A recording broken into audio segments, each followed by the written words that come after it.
The Zephyrian battlecruiser Talon of Vengeance drifted silently through the asteroid field, its predatory hull gleaming under the distant starlight.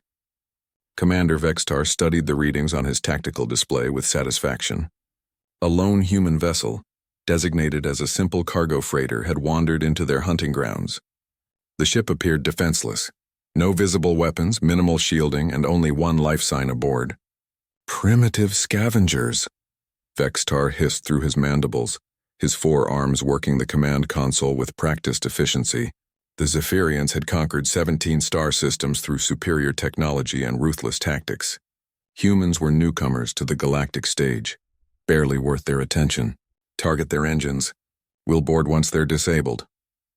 The human ship Lucky Strike seemed oblivious to their presence. It continued its lazy drift between the asteroids, probably mining for rare metals like the desperate species it represented.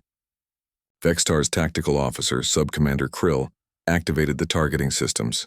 "Plasma cannons charged and ready, Commander," Krill reported, his voice carrying the confidence of a warrior who had never known defeat. "Fire." Twin beams of superheated plasma lanced across space, striking the human vessel's engine section. Explosions bloomed along the Lucky Strike's hull, and its primitive fusion drive went dark. The ship tumbled helplessly, venting atmosphere from multiple hull breaches. "Direct hit," Krill announced. "Their propulsion is completely disabled. Shall I prepare a boarding party?" "Yes, but maintain distance," Vextar ordered. These humans are known to be unpredictable when cornered. As the Zephyrian boarding craft approached the crippled freighter, something unexpected happened. The Lucky Strike suddenly straightened its tumble, attitude thrusters firing in perfect synchronization. Sections of its hull that had appeared damaged began to shift and reconfigure. "What in the seven hells?" Vextar began, but his words were cut short as the human ship transformed before their eyes. The cargo bay split open like blooming flowers, revealing massive weapon emplacements. The communications array unfolded into a sophisticated sensor array. Most shocking of all, what they had mistaken for a single human life sign suddenly multiplied into dozens as hidden crew compartments unsealed themselves. "Commander." Krill's voice cracked with panic. "We're detecting multiple missile locks." "This is no cargo vessel, it's a warship." The transformation complete, the Lucky Strike revealed its true nature.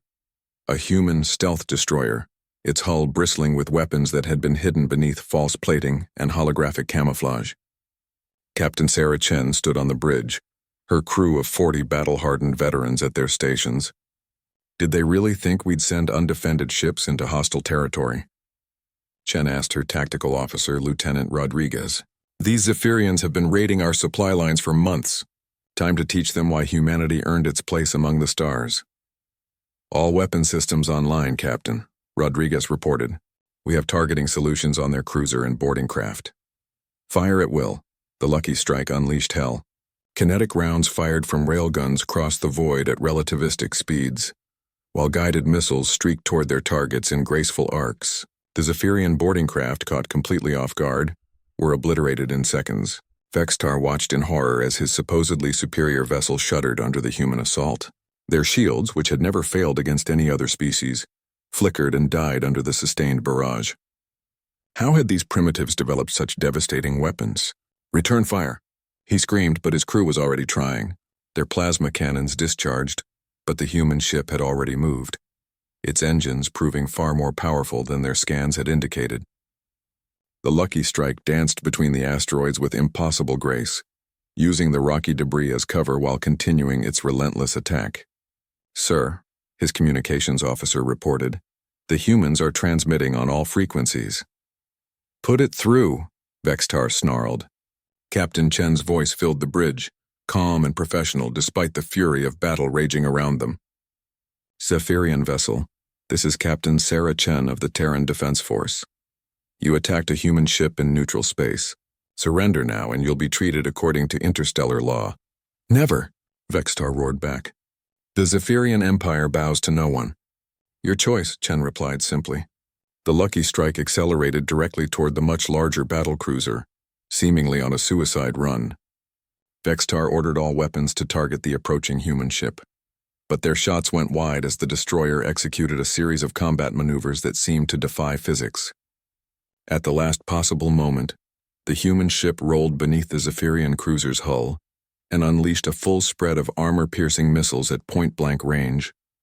The warheads penetrated deep into the battlecruiser's core systems before detonating, sending cascades of secondary explosions throughout the ship. Emergency lighting bathed the Zephyrian bridge in an eerie red glow as systems failed one by one. The artificial gravity failed, sending debris floating through the air. Vextar clung to his command chair as his mighty vessel died around him. "This is impossible," he whispered. "We are the apex predators of the galaxy. How can one human ship—" His tactical display flickered back to life for a moment, showing dozens of new contacts emerging from the asteroid field.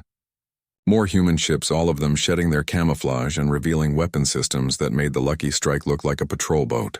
"Because," Captain Chen's voice came through the failing communication system, "we never send just one ship. Welcome to humanity's definition of a cargo convoy, Commander. We learned long ago that in a hostile galaxy, every ship needs to be ready for war." The Zephyrian battlecruiser Talon of Vengeance was captured intact 20 minutes later, its crew taken prisoner by a species they had dismissed as primitive. Vextar, stripped of his command and facing a tribunal for piracy, would spend his remaining years trying to understand how they had so completely underestimated humanity. In the files of the Terran Defense Force, the engagement would be recorded as a minor skirmish. But across the galaxy, word spread quickly. Attacking a human starship was never as easy as it appeared. Humanity had learned to survive in a dangerous universe by being more dangerous than anything that threatened them. The stars themselves seemed to whisper the lesson that the Zephyrians had learned too late. Underestimate humans at your own peril.